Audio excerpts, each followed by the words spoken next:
सभी देशवासियों को नमस्कार।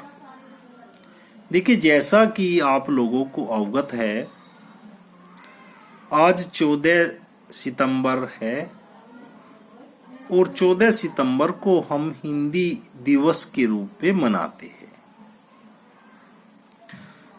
देखिए, 1949 को संविधान सभा के द्वारा यह निर्णय लिया गया कि भारत की एक राजभाषा होगी और वो हिंदी होगी। इसलिए हम 14 सितंबर को हर साल हिंदी दिवस के रूप में मनाते हैं और 10 जनवरी को विश्व हिंदी दिवस के रूप में भी इसको मनाया जाता है।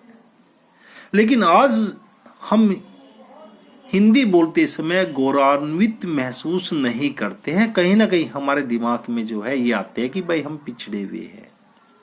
लेकिन ये समझ लेना चाहिए कि देखिए, भाषा जो है अपने विचारों को, अपने ज्ञान को व्यक्त करने का एक माध्यम है, अपने में कोई ज्ञान नहीं है। केवल हम अपने विचार व्यक्त कर सकते हैं। और बड़े दुर्भाग्य की बात है कि देखिए, पूरे वर्ल्ड में, पूरे संसार में केवल भारत ही ऐसा देश है जो अपनी मातृभाषा में शिक्षा नहीं देता है। अब रूस में चले जाइए, वहां रशिया में शिक्षा दी जा रही है सभी को, डॉक्टरी तक, इंजीनियरिंग तक, टोटल जो एजुकेशन है वो अपनी जो है मातृभाषा में दी जा रही है। चाहे आप जापान में चले जाओ, जर्मनी में चले जाओ, आप जो है किसी भी देश में चले जाइए, आप जो है वहां की मातृभाषा में ही शिक्षा दी जा रही है। लेकिन आज भी हम कहीं ना कहीं जो है गुलामियत का, देखिए, एक मानसिकता हमारी गुलामियत है, जो आज हम अपने को इंग्लिश बोलते समय बड़े गौरवान्वित महसूस करते हैं। देखिए, जब 1947 को भारत आजाद हुआ तो उस समय देखिए हमारे पंडित जवाहरलाल नेहरू ने जो पहला भाषण दिया था वो अंग्रेजी में ही दिया था। कारण क्या थे? देखिए, उसमें ये लोग सभी जो है, जो देखिए, जब संविधान जिन लोगों ने निर्माण किया था, जो है ज्यादातर वकील लोग थे और विदेशी पढ़ के आए थे। उनकी जो भाषा थी वो असल में अंग्रेजी थी जो है।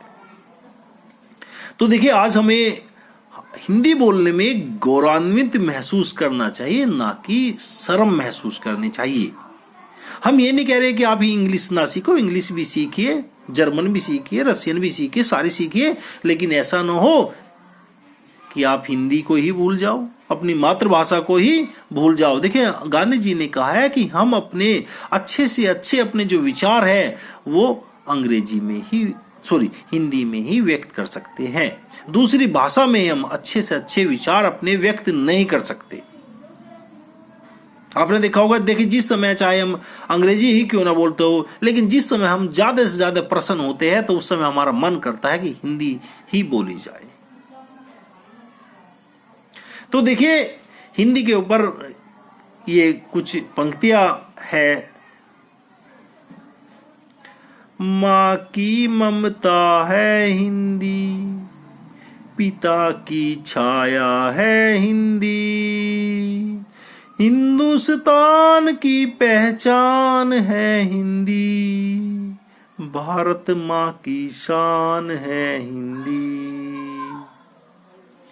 जन जन की भाषा है हिंदी, भारत की आशा है हिंदी, जिसने पूरे देश को जोड़े रखा वो मजबूत धागा है हिंदी, हिंदुस्तान की गौरव गाथा है हिंदी, एकता की अनुपम परंपरा है हिंदी, जिसके बिना हिंदी थम जाए ऐसी जीवन रेखा है हिंदी, जिसने काल को जीत लिया है ऐसी कलजाई भाषा है हिंदी, सरल शब्दों में कहा जाए तो जीवन की परिभाषा है हिंदी।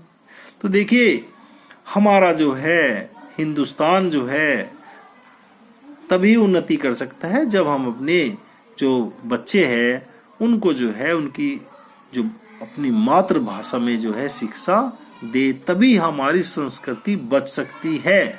अन्यथा देख रहे होगे आज हमारी जो संस्कृति है वो क्षीण होती जा रही है। आज हम जाते जाते पश्चिमीकरण की तरफ जो है भाग रहे हैं, लेकिन पश्चिमी जो देश है वो भारत को जो है आज अपना रहे हैं, भारत की संस्कृति को अपना रहे हैं, भारत की भाषा को वो लोग अपना रहे हैं। तो हमें अपने हिंदी बोलने में गौरवान्वित महसूस करना चाहिए, ना कि शर्म महसूस करनी चाहिए। जय हिंद।